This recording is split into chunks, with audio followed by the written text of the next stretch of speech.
जैसा कि अभी का विषय है मूल्यनिष्ठ व्यापार एवं उद्योग द्वारा 21वीं सदी का सुप्रभात, और उसमें उद्योग और व्यापार किस प्रकार मूल्यनिष्ठ हो, तब हम 21वीं सदी का सुप्रभात कर सकते हैं। इस पर विचार विमर्श करने के लिए हम यहाँ पहुँचे हैं। हमारे पूर्व वक्ताओं ने बहुत सुंदर बातें सुनाई है। मैं तो कहूँगी कि व्यापार जगत इस सारे विश्व का एक बहुत बड़ा आधार है। जिस प्रकार शरीर के अंदर ब्लड सर्कुलेशन सिस्टम है, नर्वस सिस्टम है या रेस्पिरेटरी सिस्टम है, इनका कितना बड़ा योगदान है।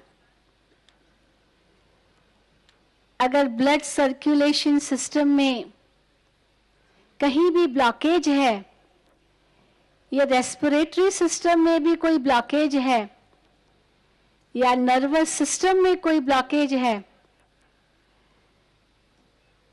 तो कितना कष्ट, कितना दुख सारे शरीर को प्राप्त होता है। इसी प्रकार इस समाज में व्यापार और उद्योग का वर्ग इतना ऊंचा स्थान रखता है। और जैसे मेरे पूर्व वक्ता ने कहा कि अगर लोभ इस व्यापार और उद्योग जगत में आ जाए तो समाज का क्या हाल होगा, वो हम कुछ कुछ झलकियां आजकल देख रहे हैं। पहले जमाने में कहा जाता था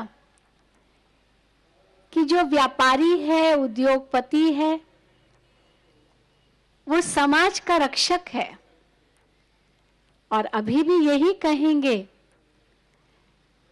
समाज में 4 प्रकार के वर्ग माने गए हैं। 4 वर्गों के अंतर्गत ब्राह्मण वर्ग, क्षत्रिय, वैश्य और शूद्र, ये 4 वर्ग माने गए हैं। और वैश्य को व्यापारी वर्ग कहें तो जिस प्रकार ब्राह्मण धर्म की रक्षा करता है, क्षत्रिय देश की रक्षा करता है और शूद्र सेवा करता है, तो उद्योग जगत, व्यापार जगत, वैश्य जगत समाज की रक्षा करता है, समाज का माता पिता के रूप में है। और जिस प्रकार माँ बाप अपने बच्चों की पालना करते हैं, इसी प्रकार व्यापार और उद्योग जगत समाज की पालना करता है। लेकिन अगर इस माता पिता के अंदर ही लोभ आ जाए और बच्चों की पालना करनी है यह न सोच करके अपनी पालना करनी है यही सोच ले, तो उस परिवार का क्या होगा, बच्चों का क्या होगा, ये समझ सकते हैं। व्यापार और उद्योग जगत अर्थात दाता जगत दानी जगत, देवता जगत, दानी या दाता देवता के समान है, क्योंकि देवता उसको कहा जाता है जो सदा देता है, लेता नहीं है। कल आडवाणी जी ने बहुत सुंदर बात कही थी, परसों जब यहाँ समर्पण समारोह हुआ था, तब उसने कहा था कि समाज में 3 प्रकार के लोग होते हैं। वे लोग एक प्रकार के हैं जो सदा देने की भावना रखते हैं, वे तो सच्चे साधु हैं। वे अपने लिए कुछ नहीं रखते, परंतु समाज को देना है यही सोचते हैं, लेकर के देना है ये नहीं सोचते, लेकिन देना है। और ये कर्मों की गुह्य गति है कि जब हम देते हैं तो मिलता जरूर है। ये हो नहीं सकता कि हम देते जाए और मिले नहीं। लेकिन दूसरे प्रकार के वे लोग हैं जो समझते हैं कि जितना हम देते हैं उतना ही हमें लेना भी है, तो देन और लेन समान करते हैं, बिजनेस करते हैं, बार्गेन करते हैं, डीलिंग्स करते हैं। एक हाथ से देंगे तो दूसरे हाथ से लेंगे, पहले लेंगे फिर देंगे। लेकिन तीसरे प्रकार के वे लोग हैं जो देने का तो नाम नहीं, लेकिन लेना ही लेना है, यही उनके मन में सोच है। परंतु कर्मों की बहुत गहन गति है कि अगर लेते भी हैं तो किस तरीके से लेते हैं। क्या बद्दुआएं लेकर के साथ में लेते हैं या दुआओं के साथ लेते हैं? क्योंकि अगर दुआएं लेते हैं तो वो दुआएं ही दाता का स्वरूप उन्हें बनाती है। जो दाता होता है वो दुआएं तो लेता ही है, मांगता नहीं है। दिल से दुआएं उनके प्रति अपने आप निकलती है, इसलिए एक हिसाब से तो वो लेता ही है। और किसी ने ठीक कहा है कि हमें और कुछ नहीं चाहिए, लेकिन दुआएं चाहिए, दुआओं का भंडार चाहिए। ये दुआएं ही हमारा वास्तव में बहुत बड़ा डिपॉजिट है, जो समय पर काम आता है। बैंक में हमने बहुत अकाउंट रख लिया हो, पर समय पर हम उसका उपयोग न कर सके तो वह धन भी किस काम का। संपत्ति होते हुए भी वह नहीं है, लेकिन दुआओं की ऐसी संपत्ति है जो हर कष्ट के समय काम आती है। तो व्यापार और उद्योग जगत के भाई बहनों को यह सदा ख्याल रखना चाहिए कि हम धन तो कमा रहे हैं, लेकिन धन के साथ साथ दुआओं का धन भी कमाएं, और अंत में यही धन काम आएगा। क्योंकि केवल कागज के नोट ये कोई काम आने वाले नहीं हैं, क्योंकि एक दिन ये सब मिट्टी में मिल जाएगा। कबीर ने बड़े सुंदर शब्दों में यह दोहा कहा है कि कबीरा, जब तुम पैदा हुए तब तुम रोए जग हंसा, लेकिन ऐसी करनी कर चलो जो अंत में तुम हंसो और जग रोए। तो ऐसा कौन होगा जो अंत में हंसेगा और जग उसके लिए रोएगा? वो वही होगा जिसने दुआओं की कमाई की है। लेकिन इन दुआओं की कमाई करने के लिए, जैसे हमारे पूर्व वक्ता ने सुनाया कि मूल्यों की कमाई करनी होगी, क्योंकि सतयुगी दुनिया में, उस पावन दुनिया में, 21वीं सदी में यही कमाई काम आएगी। जीवन में मूल्य ही काम आएंगे, क्योंकि उस कागज के नोटों के लिए तो यही कहा गया है कि धन गया तो कुछ भी नहीं गया, क्योंकि वो हाथों की मैल है। जिस प्रकार हाथों की मैल आप दिन में कितनी बार निकालते होंगे, बार बार हाथ धोते होंगे, लेकिन फिर थोड़ी देर के बाद फिर वही हाथ पर मैल चढ़ जाती है। तो स्थूल धन तो हाथों की मैल की तरह है, अगर चली गई फिर आ जाएगी, कौन सी बड़ी बात है, क्योंकि वातावरण में तो धूल मिट्टी है ही, और वो धूल मिट्टी साफ की फिर आ जाएगी, पता है। हम तो और ही उस धूल मिट्टी से दूर हटना चाहते हैं, नहीं चाहते हैं धूल मिट्टी हमको लगे। तो ये जो स्थूल धन है वो भी उस धूल मिट्टी की तरह ही है, अपने आप आ जाती है। वो कमाई करना कोई बड़ी बात नहीं है। तो धन से ज्यादा मूल्यवान है स्वास्थ्य। अगर स्वास्थ्य बिगड़ जाता है तो हम कितना धन उस स्वास्थ्य को वापस लाने के लिए खर्च करते हैं। डॉक्टर से विनती करेंगे कि डॉक्टर साहब आपको जितना पैसा चाहिए ले लीजिए, लेकिन इनकी जान जरूर बचाइए, कुछ भी हो जाए, क्योंकि जीवन की कीमत धन से नहीं चुकतू होती। जीवन का मूल्य बहुत ऊंचा है। इसीलिए कहा गया कि धन गया कुछ नहीं गया, स्वास्थ्य गया कुछ गया, परंतु चरित्र गया तो सब कुछ गया। क्योंकि चरित्र से ऊंचा धन कोई धन नहीं है। उसकी भेंट में स्वास्थ्य भी कुछ नहीं है।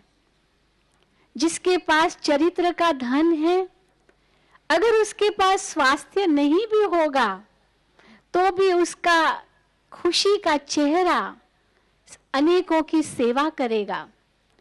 उसके मन में जो संतुष्टता है वो अनेकों की सेवा करेगी, चाहे शरीर कितना भी रोगी क्यों न हो। शरीर से वो रोगग्रस्त है और कोई सेवा नहीं कर पा रहा है, लेकिन उसके मूल्य सेवा करेंगे, चाहे वो लेटा हुआ है बिस्तर पर, तो लेटे लेटे भी वो सेवा कर रहा है और दुआएं कमा रहा है, भविष्य का भाग्य जमा कर रहा है। तो देखिए चरित्र का कितना बड़ा मूल्य है। लेकिन बहुत बड़ा दुख है, आज कहना पड़ता है बड़े दुख से कि ये वाक्य कैसे बदल गया है। लोग यही कहते हैं कि चरित्र गया तो कुछ नहीं गया, स्वास्थ्य गया कुछ गया, और धन गया तो सब कुछ गया। यही आज का मोटो बन गया है। पहले जमाने में कहा जाता था कि पेट के लिए कमाना होता है। चलो पहले पेटोबा फिर विठोबा, ऐसे मराठी में कहते हैं, गुजराती में भी कुछ कहते होंगे कि पहले पेट पूजा फिर काम दूजा। तो कमाना है पेट के लिए, लेकिन पेट ही पाप कराता है, ये कहना कितना गलत है, क्योंकि पेट को तो इतना चाहिए नहीं। लेकिन आज पेट के लिए थोड़ी कमा रहे हैं, पेटियों के लिए कमा रहे हैं, यही कहेंगे। तो जो पेटियों के लिए कमाएगा और अनेकों को दुख कष्ट देकर कमाएगा, वो कमाई कभी सुख नहीं देगी। ये कर्म की बहुत बड़ी गति है। इसलिए समाज के अंदर 3 प्रकार के लोग हम देखते हैं। एक है देवत्व क्वालिटी के, एक है साधारण इंसान, और तीसरे हैं दानव संस्कार के। तो देवत्व क्वालिटी तो यही होगी कि मेरा तो कुछ भी नहीं है, तेरा भी कुछ नहीं है, ये सब ईश्वर का है। हम क्यों भूल गए हैं इस बात को? एक तरफ तो हम जरूर ये कहते हैं कि ये सब ईश्वर का है, मेरा क्या? ये तन मन धन सब भगवान का है। लेकिन भगवान का कहते हुए भी आज हम इस बात को भूल गए हैं और तेरे और मेरे में फंस गए हैं। तो अगर हम सब ईश्वर का समझ लेंगे तो सचमुच देवत्व की स्थिति लाना कोई बड़ी बात नहीं है। लेकिन वो स्थिति आज क्यों भूल गई है?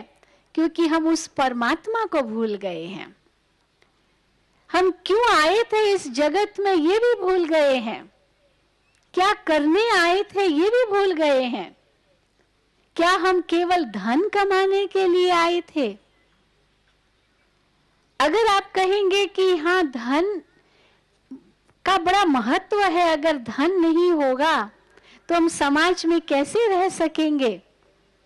अवश्य यह ब्रह्मा कुमारी ईश्वरीय विश्वविद्यालय ये नहीं कहता कि धन मत कमाइए। कई तो और ही ये कहते हैं कि धन एक माया है। हम कहते हैं नहीं, धन माया नहीं है। अगर धन माया होता तो धन की देवी लक्ष्मी का पूजन नहीं होता। लेकिन लक्ष्मी का पूजन का अर्थ ही है कि धन माया नहीं है। कोई माया का पूजन नहीं करता, देवी का पूजन करता है। और देवी माना ही सुखदाई, जो सदा देती है। इसलिए जो ईश्वर का समझकर धन का प्रयोग करता है समाज के लिए, वो सचमुच देवता के समान है। वो सच्ची लक्ष्मी है, वही सच्चा नारायण है। तो धन को नारायण अगर कहेंगे तो ये गलती हो जाएगी। धन को केवल लक्ष्मी कहेंगे ये गलती हो जाएगी। लेकिन धन का उपयोग करने वाला लक्ष्मी और नारायण के समान है, दाता के समान है, जिसके लिए समाज उनकी रचना है, बच्चे हैं। इसलिए विष्णु को पालनहार के रूप में कहा गया है। पालनहार अर्थात लक्ष्मी और नारायण के रूप में पालनहार समाज का, और वो है व्यापारी वर्ग। तो आप लोग सचमुच विष्णु के समान हो, जो व्यापार और उद्योग के द्वारा समाज की पालना करते हो। अगर ये भूल जाते हैं हम, तो फिर साधारण इंसान बन जाते हैं। जितना देना है उतना ही लेना है, या पहले लेना है फिर देना है, या कहेंगे ये तेरा तुम रखो, मुझे तुम्हारा नहीं चाहिए, मैं अपना नहीं दूंगा, ये तेरा ये मेरा। जो तेरे और मेरे का भेदभाव रखता है वो साधारण इंसान का स्वरूप है। लेकिन वो भी कोई बुरा नहीं है। चलो समाज में कुछ प्रकार के कानून तो चाहिए ही, कुछ हदें तो बनानी ही पड़ेगी। ये तेरा हिस्सा, ये मेरा हिस्सा, कुछ समाज के अंतर्गत कानून है ये। नहीं तो समाज का क्या हाल होगा वो भी हम समझ सकते हैं। लेकिन आज उस हद को भी मनुष्यों ने तोड़ दिया है। आप भी सुखी रहो, मैं भी सुखी रहूं, मुझे तुम्हारा नहीं चाहिए। ठीक है, अपना नहीं दूंगा, लेकिन तुम्हारा भी नहीं चाहिए तो भी ठीक है। लेकिन आज के युग में वृत्ति कितनी बदल गई है कि मेरा तो मेरा पर तेरा भी मेरा, ये जो वृत्ति बन गई है। और खून, डाका, हेरा फेरी, छल, कपट, निंदा, चुगली, भ्रष्टाचार आदि के द्वारा हम दूसरों का भी धन जब्त कर लेते हैं। अपना तो देने का प्रश्न ही कहां। कहाँ वो समाज था जब सभी देवता के समान थे, एक दो को देने वाले थे, और आज का समाज खून भी चूस लेना है वो भी क्यों बचाएं। ये जो आज की वृत्ति बन गई है, जिसको यह ब्रह्मा कुमारी ईश्वरीय विश्वविद्यालय बदलना चाहता है। आप देख रहे हैं यह बहुत बड़ा मेला जो यहाँ आयोजित किया गया है, कि इसीलिए किया गया है कि समाज को ये दर्शाएं, ये बताएं कि अब समय बदलने वाला है। जो आज तक हम करते आ रहे थे वो अब नहीं चलेगा, और समय बदल रहा है तो हमें भी बदलना ही होगा। कैसे बदलना होगा? समाज के लिए सब कुछ करना होगा, और यही हम इस विद्यालय में लक्ष्य रखते हैं। जो मेरे पास ज्ञान है, जो मेरे पास धन है, उसका सदुपयोग करना होगा। अगर धन का सदुपयोग नहीं किया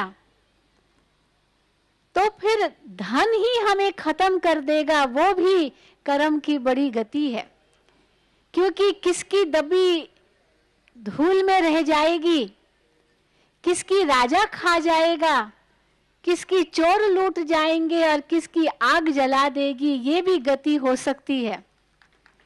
लेकिन कहा जाता है सफल उसी की होगी जो करेगा ईश्वर के नाम। तो ईश्वर के नाम करना अर्थात जो मेरे पास भाग्य है उसका प्रयोग करना, उसका सदुपयोग करना, उसको सेवा में लगाना और अनेकों की दुआएं प्राप्त करना और भविष्य का भाग्य बनाना। क्योंकि 21वीं सदी बहुत महान सदी होने वाली है। ये श्रेष्ठ सतयुगी सदी आने वाली है, जहां समाज मूल्य निष्ठ होगा। परमात्मा ने हमें भविष्यवाणी बताई है, दी है, परंतु अगर हमने ईश्वर का यह आदेश नहीं पालन किया और अपने तन से, मन से, धन से सेवा नहीं की, तो फिर सब नष्ट हो सकता है हमारा। ये भी हमें संकेत मिलता है। इसलिए उस विनाश से पहले आवश्यकता है कि हम अपना सब कुछ सफल करें, समाज का सही कल्याण करें, अपने जीवन को मूल्यवान बनाएं, तो ये जन्म भी सफल, तो भविष्य जन्म जन्म सफल। यह समाज को भी हम सुदृढ़ बनाएं और 21वीं सदी को फिर से 4 चांद लगवा दें और इस संसार को सचमुच सतयुग बना दें। जीवन की चुनौतियों का सामना करना इतना मुश्किल क्यों है? क्या आप अक्सर जीवन के प्रति उदासीन हो जाते हैं? आप अपने मन का उसकी पूरी क्षमताओं के साथ प्रयोग करते हैं? 70% से अधिक रोगों का कारण मानसिक तनाव है। तो आइए अच्छे स्वास्थ्य के लिए राजयोग द्वारा अपने मन को स्वस्थ बनाएं। तनाव मुक्त जीवन का सुख लेने के लिए प्रजापिता ब्रह्मा कुमारी ईश्वरीय विश्वविद्यालय द्वारा सिखाए जाने वाले सहज राजयोग के माध्यम से अपनी मानसिक व आध्यात्मिक शक्तियों को पुनः जागृत कीजिए। किसी भी आयु, धर्म, संस्कृति अथवा राष्ट्रीयता वाले व्यक्ति इसे आसानी से अपना सकते हैं। विविध प्रशिक्षण जैसे स्वप्रशासन एवं नेतृत्व, तनाव मुक्त जीवन, सकारात्मक चिंतन आदि Brahma Kumari academy for a better world Mount Abu में आयोजित किए जाते हैं। अधिक जानकारी हेतु हमारी वेबसाइट bkwsu.com पर जाएं अथवा अपने स्थानीय सेवा केंद्र से संपर्क करें।